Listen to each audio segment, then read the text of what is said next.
Hello friends! We shall take a tour of the biggest amphitheater ever built by humans, the Colosseum.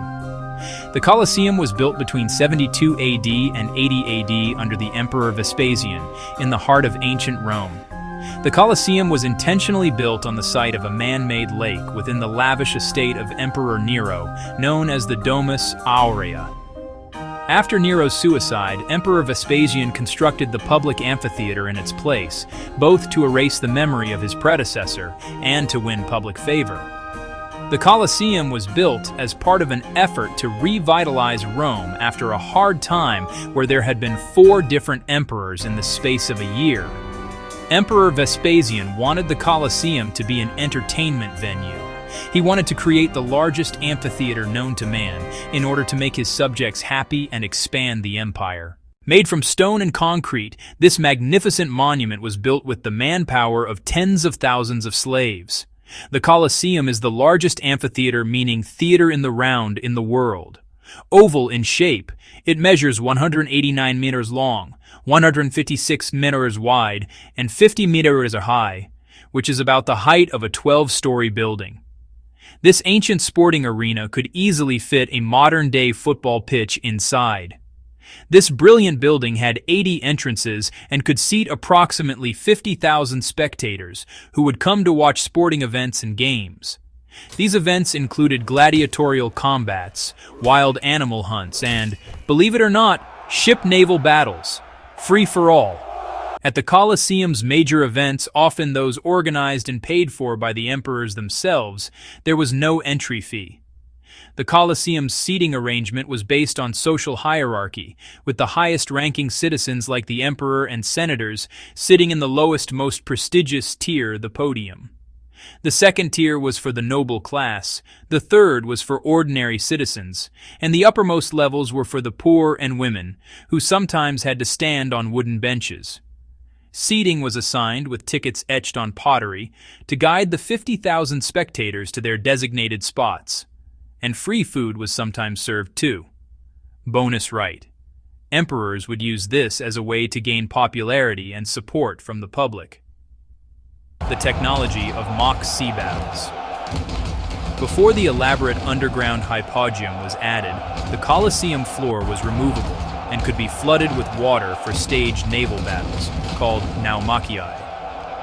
The system for draining and refilling the arena for different events was a feat of engineering, but the exact process remains a subject of study. Secret tunnels. A complex network of hidden tunnels ran beneath the arena floor, known as the hypogeum. These passageways, which held gladiators, animals, and props, allowed for surprise entrances through a series of lifts, pulleys, and trapdoors. In October 2025, a newly restored section of the Commodus Passage, a secret imperial walkway, was opened to the public for the first time. The event at the Colosseum were seriously brutal, though, during certain games held by the emperors, around 10,000 animals were killed in a single day. The fate of the gladiators. While popular culture often depicts gladiator fights ending in death, this wasn't always the case. Gladiators, who were valuable investments for their sponsors, would often survive their bouts and continue fighting.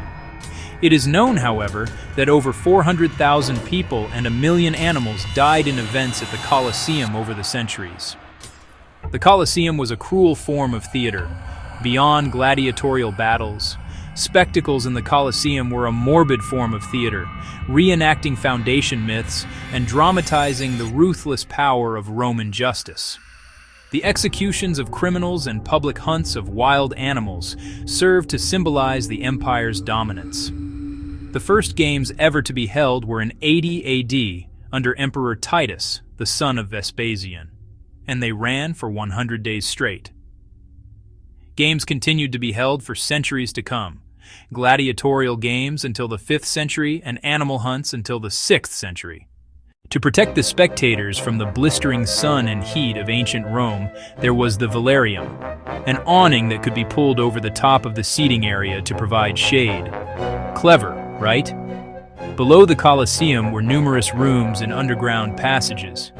Here is where the animals and gladiators were kept, waiting to meet their fate in the arena above. There were also 36 trapdoors in the arena for special effects. After the game ceased in the 5th century, the Colosseum fell into disrepair and was used as a quarry for building materials. In the Renaissance, its valuable marble and iron were stripped to construct new palaces and cathedrals across Rome, including St. Peter's Basilica. Although 2/3 of the Colosseum has been destroyed over time, mostly the result of vandalism, earthquakes, and fires, it is today a popular tourist site, attracting thousands of people every year.